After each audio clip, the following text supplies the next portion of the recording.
Like, comment, share, and subscribe to YouTube channel Morbin Official. بسم الله الرحمن الرحيم ولقد أرسلنا إلى أمم من قبلك فأخذناهم بالبأساء والضراء لعلهم يتضرعون فلولا إذ جاءهم بأسنا تضرعوا ولكن قست قلوبهم وزين لهم الشيطان ما كانوا يعملون فلما نسوا ما ذكروا به فتحنا عليهم أبواب كل شيء حتى إذا فرحوا بما أوتوا أخذناهم بغتة فإذا هم مبلسون۔ اللہ تبارک و تعالیٰ اپنے بندوں کو دو طریقوں سے آزماتے ہیں۔ ایک طریقہ تو ایسا ہے اگر ایک انسان اس طریقے پہ صبر کر لے گا تو ایک انسان کامیاب ہو جاتا ہے۔ مثلا جس کو رب ذوالجلال فرماتے ہیں فَأَخَذْنَاهُمْ بِالْبَأْسَاءِ وَالضَّرَّاءِ لَعَلَّهُمْ يَتَضَرَّعُونَ کہ ہم ان لوگوں کو تکلیف میں گرفتار کر دیتے ہیں، مصیبت میں گرفتار کر دیتے ہیں، جیسے کہ سورہ بقرہ کی آیت کریمہ میں ہے وَلَنَبْلُوَنَّكُمْ بِشَيْءٍ مِّنَ الْخَوْفِ وَالْجُوعِ وَنَقْصٍ مِّنَ الْأَمْوَالِ وَالْأَنفُسِ وَالثَّمَرَاتِ کہ کبھی ہم ان کو بھوک کی تکلیف پہنچاتے ہیں، کبھی ان کو اولادوں میں کمی کر دیتے ہیں، کبھی ان کے جان میں کمی کر دیتے ہیں، کبھی ان کے اولاد میں مال میں کمی کر دیتے ہیں۔ تو الغرض پہلی آزمائش جو رب ذوالجلال کی طرف سے ایک بندی کو ہوتی ہے وہ مصیبت کے روپ یہ رنگ میں ہوتی ہے، تکلیف کی شکل میں ہوتی ہے۔ تو ایک انسان اگر اس پہ صبر کر لیتا ہے تو فبشر الصابرین، صبر کرنے پر پھر بڑا پھل ملتا ہے، ایک انسان کامیاب اور کامران زندگی گزارتا ہے۔ لیکن اگر ایک انسان اس پہلے والی آزمائش سے یعنی تکلیف والی چاہے یہ تکلیف مال کے اعتبار سے ہو، جان کے اعتبار سے ہو، اولاد کے اعتبار سے ہو، یا کسی بھی چیز کے اعتبار سے ہو، تکلیف کے روپ میں اس پہ انسان صبر نہیں کرتا ہے، کوئی دوسرا طریقہ انسان اختیار کرتا ہے، تو اللہ تبارک و تعالیٰ اس کے بعد ایک انسان کو دوسری آزمائش میں مبتلا کر دیتا ہے۔ وہ جو دوسری آزمائش ہے وہ بہت خطرناک آزمائش ہے، اور اکثر و بیشتر دوسری والی آزمائش سے کسی انسان کا کامیاب ہونا بہت مشکل ہے، کیونکہ رب کہتے ہیں فَلَوْلَا إِذْ جَاءَهُم بَأْسُنَا تَضَرَّعُوا وَلَٰكِنْ قَسَتْ قُلُوبُهُمْ وَزَيَّنَ لَهُمُ الشَّيْطَانُ مَا كَانُوا يَعْمَلُونَ کہ جب یہ تکلیف وغیرہ ہم ان کے اوپر ڈالتے ہیں تو یہ اس کے ذریعے سے عاجز نہیں آتے، اس کے ذریعے سے انکسار ان کے اندر نہیں آتے ہیں، گڑگڑاتے نہیں ہیں، رب کے قریب نہیں ہوتے، صبر نہیں کرتے ہیں۔ اس کی وجہ یہ ہے وَلَٰكِنْ قَسَتْ قُلُوبُهُمْ ان کے دلوں پہ جو مہر لگی ہوئی ہے۔ اب دلوں پہ مہر کیوں لگی ہوگی؟ نبی علیہ السلام کا فرمانا ہے کہ انسان جب گناہوں میں مبتلا ہوتا ہے جتنا وہ گناہ کرتا جائے گا اس کے دل پہ ایک سیاہ داغ لگتا ہے، آخر پار اس کے دل کے اوپر ایک زنگ لگتا ہے۔ تو وہی زنگ ایک انسان کے دل پہ لگتا ہے، پھر جا کر وہ اس آزمائش کو اپنے لیے مصیبت ہی سمجھ لیتا ہے، اس کو کبھی آزمائش تصور ہی نہیں کرتا ہے، جس کا نتیجہ جب اس نے آزمائش ہی تصور نہیں کی تو نتیجہ یہ ہے کہ وہ آزمائش میں صبر نہیں کرے گا۔ اب وہ اس کو اپنے اوپر مصیبت سمجھتا ہے، وہ اس مصیبت سے نکلنے کے لیے اور رب کا دامن پکڑنے کے بجائے رب کے سامنے سر سجود ہونے کے سمجھے نئے نئے طریقے ایجاد کر لیتا ہے، ایسے طریقوں کو اختیار کر لیتا ہے جن طریقوں پہ رب ذوالجلال ناراض ہوتا ہے۔ مثلا میں ایک مثال دے دوں، کوئی انسان غریب ہے، اس کے پاس مال و دولت نہیں ہے، کیونکہ یہ جو غربت ہے اس کے اوپر ایک آزمائش ہے شروعاتی دور میں۔ اگر اس پہ صبر کر لیتا ہے، محنت حلال طریقے سے کر لیتا ہے تو رب ذوالجلال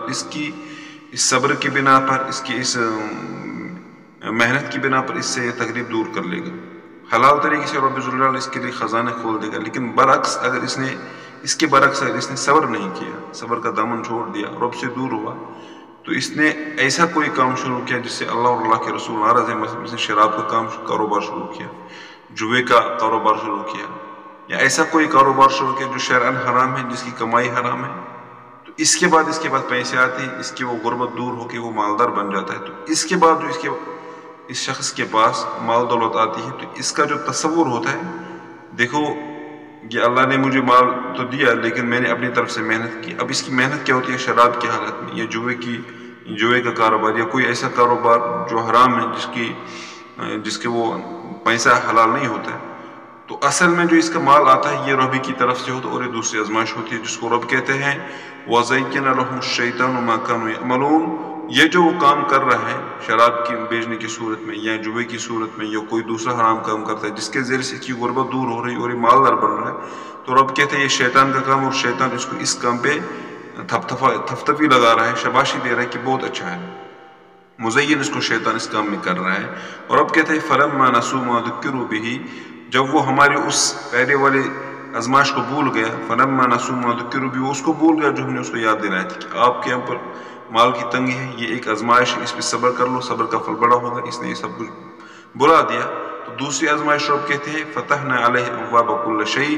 دوسری آزمائش اس شخص کے اوپر ہوتی ہے جو ہمارے دامن کو چھوڑ کر، صبر کے دامن کو چھوڑ کر شیطان کے دامن کو پکڑ لے، رب کے راستے سے خلاف دوسرا راستہ پکڑ لے، تو فتحنا علیہ ابواب کل شیء، ہم ان کے اوپر دروازے ہر طرح کے کھول دیتے ہیں۔ اب ان کے اوپر دولت کی بارش ہوگی، وہ یہ سمجھ رہے کہ ہم اپنے محنت سے کر رہے، اپنے کام سے کر رہے، نہیں، یہ اللہ کی دوسری آزمائش ہے۔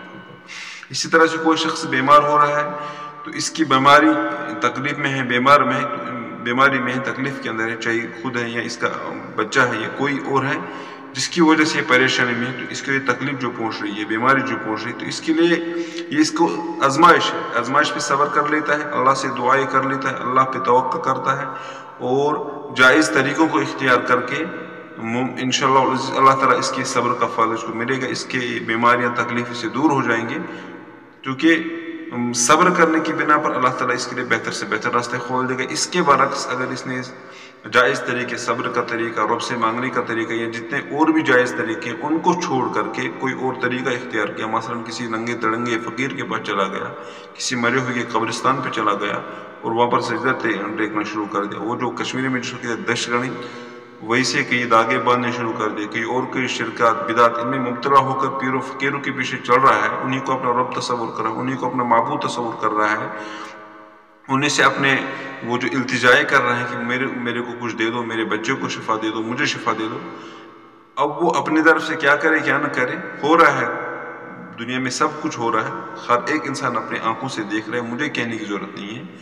اس کے بعد آ کر اس کی تکلیف دور ہو رہی، اس کی پریشانی دور ہو رہی، تو رب کیا کہتے ہیں فتحنا علیہ ابواب کل شیء، جو ننگے تڑنگے کے پاس جا کر اس کی تکلیف دور ہوئی، یہ ننگے تڑنگے نے اس کی تکلیف دور نہیں کی، جو یہ قبرستان پہ جا کر اپنا سر ٹیکے،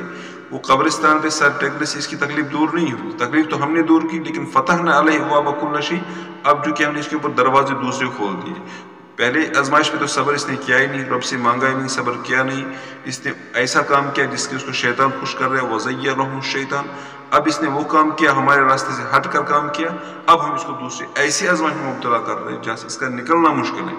اس آزمائش میں نکلنا بہت زیادہ مشکل ہے، کیونکہ اب جب اس کی بیماری دور ہو گئی تو رب کا تصور ہی ختم ہو گیا، رب کو الہ ماننے کا تصور ہی ختم، اور رب کو شفا دینے والے ختم۔ اب جس پیر، اس فقیر اور جس قبرستان سے کے پاس گیا تھا اور اس کو شفا ہو، اب وہ اسی کو اپنا رب مانتا ہے، اسی کو اپنے معبود مانتا ہے، اسی کو اپنے شافی مانتا ہے۔ نتیجتاً یہ نکلتا ہے کہ چونکہ یہ جو دوسری آزمائش، اسی کے بارے میں پھر رب کہتا ہے وَإِذَا فَرِحُوا حَتَّى إِذَا فَرِحُوا بِمَا أُوتُوا أَخَذْنَاهُمْ بَغْتَةً فَإِذَا هُمْ مُبْلِسُونَ، پھر جو کہ اس کو غلط طریقہ اختیار کرنے کے بعد مل گیا، حَتَّى إِذَا فَرِحُوا بِمَا أُوتُوا، تو اس پہ خوش ہو گیا جو اس کو دوسرے آزمائش کی صورت میں مل گیا، اس پہ کامیاب ہونا، اس پہ صبر کرنا بہت زیادہ مشکل ہے۔ کسی کو مال مل گیا شراب کے ذریعے سے، جوئے کے ذریعے سے، حرام طریقے کے ذریعے سے، وہ رب کے پاس اب نہیں جائے گا، وہ انہی چیزوں کو اپنا معبود اور اپنا صحیح رہبر مانے گا۔ کسی کو بیماری تھی، رب کا دامن چھوڑ کر فقیروں کے پاس، ننگو تڑنگوں کے پاس، قبرستان پہ جا کر اس نے منتیں مانگی، اس کو شفا ہو گئی، یہ رب کی طرف سے شفا تھی، ان کی طرف شفا نہیں تھی، لیکن دوسری آزمائش تھی، اب یہاں سے نکلنا مشکل ہے۔ رب کہتے ہیں حَتَّى إِذَا فَرِحُوا، یہاں تک وہ خوش ہوتے ہیں، بِمَا أُوتُوا، جو ان کو مل جاتا ہے دوسری آزمائش کے روپ میں ہے، بَغْتَةً فَإِذَا هُمْ مُبْلِسُونَ، تو جو ان کو اچانک مل جاتا ہے، فَإِذَا مُبْلِسُونَ، تو پھر وہ رب کی وہ جو کہ نعمتوں سے ناامید ہو جاتے ہیں۔ اللہ تبارک و تعالیٰ اپنی حفاظت فرمائے کہ ہمیں اللہ کا راستہ چھوڑ کر دوسرا کوئی راستہ اختیار نہیں کرنا چاہیے، پہلے ہی آزمائش پہ ہمیں سوار کر لینا چاہیے، اس کا بڑا پھل میٹھا ہوگا۔ اگر ہم نے پہلا راستہ چھوڑ کر دوسرا راستہ اختیار کیا تو اس پہ بہت زبردست امتحان ہمارے لیے ہوگا، ہم دولت میں پھنس جائیں گے، دولت سے نکلنا مشکل ہے۔ ہمیں ننگے تڑنگے کے پاس جا کر شفا مل جائے گی، شفا وہ نہیں دے گا، شفا رب دے گا، لیکن ہم پھر عقائد ہمارے خراب ہو جائیں گے، رب سے بھروسہ اٹھ جائے گا، نتیجہ اس کا یہ ہوگا کہ ہم کفر میں، الحاد میں، شرک و بدعت میں مبتلا ہوں گے، جس کا لازمی نتیجہ یہ ہے کہ ہمارا خاتمہ جو کہ ایمان پر نہیں ہوگا، ہمارا خاتمہ بالخیر نہیں ہوگا، بلکہ ہمارا خاتمہ بالشر ہوگا اور ایمان کے بغیر خاتمہ ہوگا۔ اللہ تعالیٰ ایسی موت سے اپنی حفاظت فرمائے اور ایسے خاتمے سے اپنی حفاظت فرمائے، اور رب ذوالجلال عمل کرنے کی توفیق عطا فرمائے اور سمجھنے کی توفیق